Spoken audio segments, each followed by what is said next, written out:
ভাবুন তো, যাকে একসময় পশ্চিম এশিয়ার মিনি সুপার পাওয়ার ধরা হতো, সেই তুরস্ক আজ এমন অবস্থায় এসে দাঁড়িয়েছে যে তাকে ভারতের কাছে খাদ্য সাহায্য চাইতে হচ্ছে। যে তুরস্ক আন্তর্জাতিক মঞ্চে দাঁড়িয়ে ভারতের বিরুদ্ধে কাশ্মীর নিয়ে বক্তৃতা দিত, সেই তুরস্ক আজ ভারতের দিকে তাকিয়ে আছে। শুধু তাকিয়ে নয়, তিনটি আনুষ্ঠানিক চিঠি পাঠিয়ে অপেক্ষা করছে ভারতের একটিমাত্র জবাবের। কিন্তু প্রশ্ন আসে, তুরস্কের মতো একটি দেশ কেন ভারতীয় গমের উপরে নির্ভর করতে বাধ্য হলো? কেন তারা 3টি চিঠি পাঠিয়েও ভারতের কাছ থেকে কোনো উত্তর পাচ্ছে না?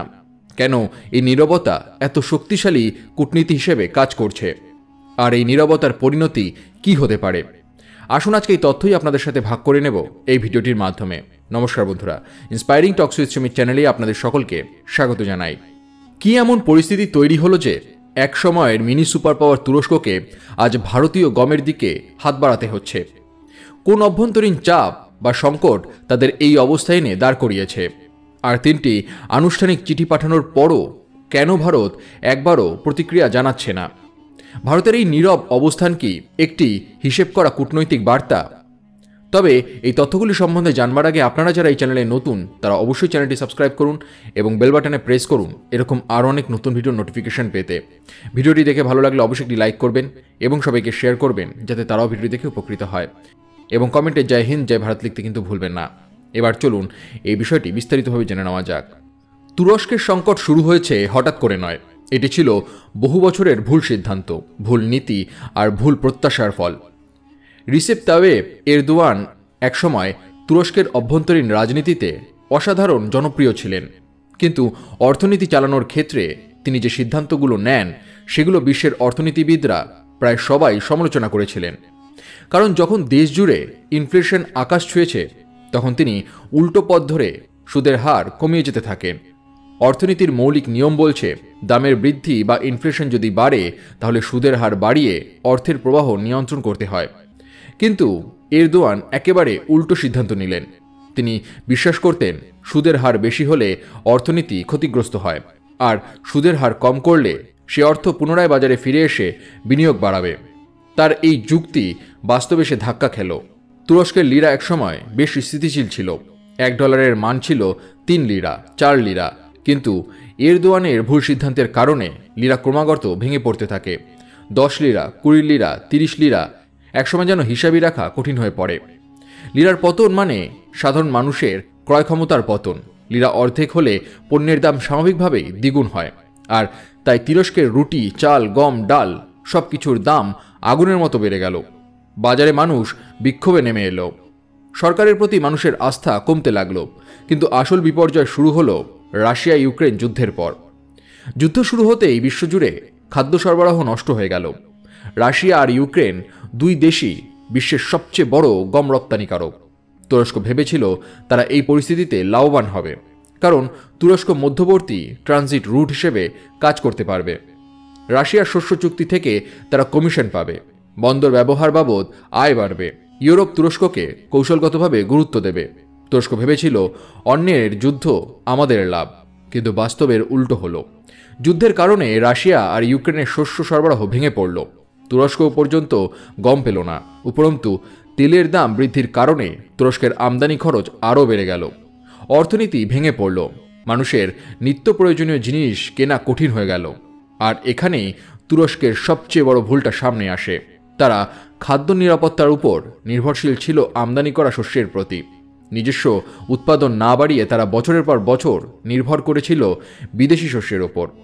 তাই সংকট আসতেই পুরো ব্যবস্থা ধসে পড়ে। ভুল সিদ্ধান্তের চাপ, যুদ্ধের প্রভাব, মুদ্রাস্ফীতি সব মিলিয়ে তুরস্ক অপর্যাপ্ত খাদ্য মজুত নিয়ে সংকটে পড়ল।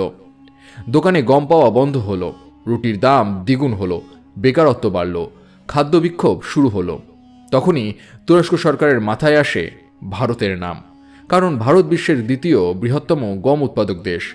ভারত শুধু নিজের দেশের খাদ্য চাহিদা মেটায় না, বরং প্রতিবেশী দেশ, মধ্যপ্রাচ্য, আফ্রিকা সব জায়গাতেই গম ও খাদ্যশস্য পাঠায়। শ্রীলঙ্কার অর্থনৈতিক সংকটে, আফগানিস্তানে তালেবান পরিবর্তনের পর, ইরানে রাজনৈতিক উত্তেজনার মাঝে সর্বত্র ভারত খাদ্য সহায়তা পাঠিয়েছে। আর তাই তুরস্কও ভাবল, ভারত যদি সাহায্য করে তাহলে তাদের খাদ্য সংকট অনেকটাই মিটে যাবে।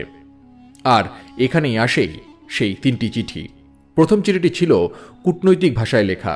তুরস্ক ভারতের উদ্দেশ্যে লিখল, ভারত যদি বন্ধুত্বপূর্ণ দেশ হিসেবে সাহায্য করে তাহলে তুরস্ক সরকার কৃতজ্ঞ থাকবে।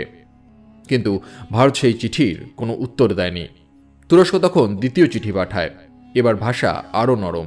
তারা জানায় তারা অভূতপূর্ব খাদ্য সংকটে পড়েছে এবং ভারত যদি যে কোনো পরিমাণে সাহায্য করে তাহলে তা হবে মানবিক সহায়তা। তবু ভারত কোনো উত্তর দিল না। এরপর আসে তৃতীয় চিঠি। এবার ভাষা প্রায় আবেগপ্রবণ। চিঠিতে সরাসরি লেখা ছিল, ভারত যদি মানবিক কারণে পদক্ষেপ নেয় তাহলে লাখ লাখ তুর্কি নাগরিকের খাদ্য নিরাপত্তা নিশ্চিত হবে। আর এই 3 নম্বর চিঠিটাই আন্তর্জাতিক মহলে আলোচনার কেন্দ্রবিন্দু হয়ে ওঠে। কারণ এত বড় একটি দেশ যখন একাধিক চিঠি পাঠিয়েও কোনো উত্তর পায় না, তখন সেটি কূটনৈতিক ভাষায় প্রত্যাখ্যানের থেকেও বেশি কিছু। বিশ্ব তখন বুঝতে পারল ভারতের নীরবতাই একটি বড় বার্তা। শুধু নীরবতা বজায় রেখে ভারত একটি প্রতিপক্ষ দেশের উপরে চাপ তৈরি করছে। এই বার্তাটি যেন স্পষ্ট, তুমি যখন আমাদের বিরুদ্ধে দাঁড়িয়েছিলে তখন আমরাও তা মনে রেখেছি। কাশ্মীর ইস্যুতে তুরস্ক বহুবার ভারতের অভ্যন্তরীণ বিষয়ে নাক গলিয়েছে, পাকিস্তানের হয়ে কথা বলেছে, ভারতের সার্বভৌমত্ব নিয়ে প্রশ্ন তুলেছে। ইউনাইটেড নেশনসের মঞ্চেও ভারতের পক্ষাবলম্বী না হয়ে পাকিস্তানের পক্ষ নিয়েছে। ভারত সেই সময় কোনো তীব্র প্রতিক্রিয়া দেখায়নি, তবে এখন একই নীরবতাকে অস্ত্র হিসেবে ব্যবহার করছে। আর এটি একটি পরিপক্ক কূটনীতির উদাহরণ। তুরস্ক এত কিছুর পর ভারতকেই কেন বেছে নিল? কারণ 3টি বড় কারণ আছে। ভারতের গম তুলনামূলকভাবে সস্তা, স্থিতিশীল এবং দ্রুত সরবরাহকারীযোগ্য। তৃতীয়ত, ভারত আন্তর্জাতিকভাবে একটি নির্ভরযোগ্য খাদ্য রপ্তানিকারক দেশ। তৃতীয়ত, ভারত অতীতে বহু দেশকে সংকটময় অবস্থায় সাহায্য করেছে। তাই তুরস্কের পক্ষ থেকে ভাবা যুক্তিযুক্ত যে ভারত সাহায্য করতে পারে। কিন্তু ভারতের নীরবতা শুধু তুরস্ককে নয়, পাকিস্তানকেও আতঙ্কিত করেছে। পাকিস্তান সবসময় তুরস্ককে তার সবচেয়ে বড় কূটনৈতিক মিত্র বলে এসেছে। দুই দেশের সম্পর্ক ছিল ধর্মীয়, সামরিক এবং রাজনৈতিকভাবে অত্যন্ত ঘনিষ্ঠ।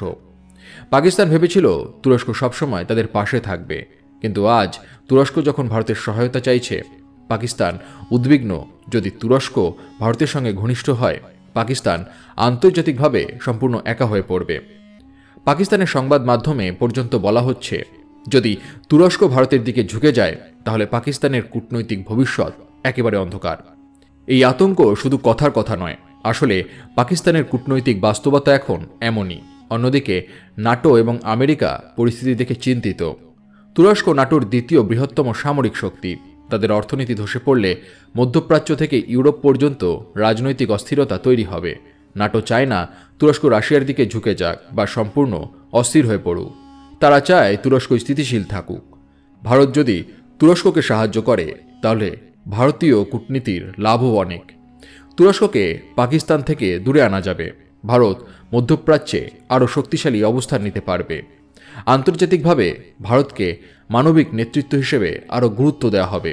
কিন্তু ভারত যদি সাহায্য না করে তবুও সেটি ভারতের কূটনৈতিক ক্ষমতার প্রদর্শন বলে বিবেচিত হবে। কারণ ভারত এখন তার সিদ্ধান্ত কাউকে মাথা নত করে নয়, বরং নিজের স্বার্থ বিবেচনায় নিচ্ছে। তুরস্কের ভবিষ্যৎও বর্তমানে অনিশ্চিত। যদি তারা খাদ্য না পায় তাহলে বিক্ষোভ বাড়বে। এরদোয়ানের সরকার পড়ে যেতে পারে। সামরিক অভ্যুত্থান বা গৃহযুদ্ধের মতো পরিস্থিতিও আসতে পারে। আর যদি ভারত তাদের সাহায্য করে তাহলে তুরস্ক রাজনৈতিকভাবে ভারতের প্রতি বাধ্য থাকবে। তাই পুরো বিশ্ব তাকিয়ে আছে ভারত কী সিদ্ধান্ত নেবে। আর এরই মধ্যে সবচেয়ে শক্তিশালী লাইনটি পুরো আন্তর্জাতিক মহলে প্রতিধ্বনিত হচ্ছে। 3টি চিঠি, ভারতের একটিরও জবাব নেই। এটাই ভারতের নতুন কূটনীতি। যে তুরস্ক গতকাল ভারতকে নিয়ে সমালোচনা করত, আজ সেই তুরস্ক ভারতীয় জাহাজের অপেক্ষায়। ভারত একটিও গুলি ছোড়েনি, তবুও একটি দেশকে হাঁটু গেড়ে বসতে বাধ্য করল। আর এই পরিস্থিতি পাকিস্তানের জন্য সবচেয়ে বড় দুঃস্বপ্ন। কারণ এখন তাদের শেষ মিত্র ভারতের দিকে ঝুঁকে যাচ্ছে এবং বিশ্বের বিশ্লেষকদের সবচেয়ে আলোচিত লাইন হল, ভারতের নীরবতাও এক ধরনের অস্ত্র। আজকের বাস্তবতা হল, বিশ্বশক্তির কেন্দ্র ধীরে ধীরে বদলে যাচ্ছে। ভারত আর শুধুই উন্নয়নশীল দেশ নয়, একটি বৈশ্বিক শক্তি। আর সেই শক্তি প্রকাশ পায় কখনো কথায়, কখনো কাজে, আবার কখনো নীরবতায়।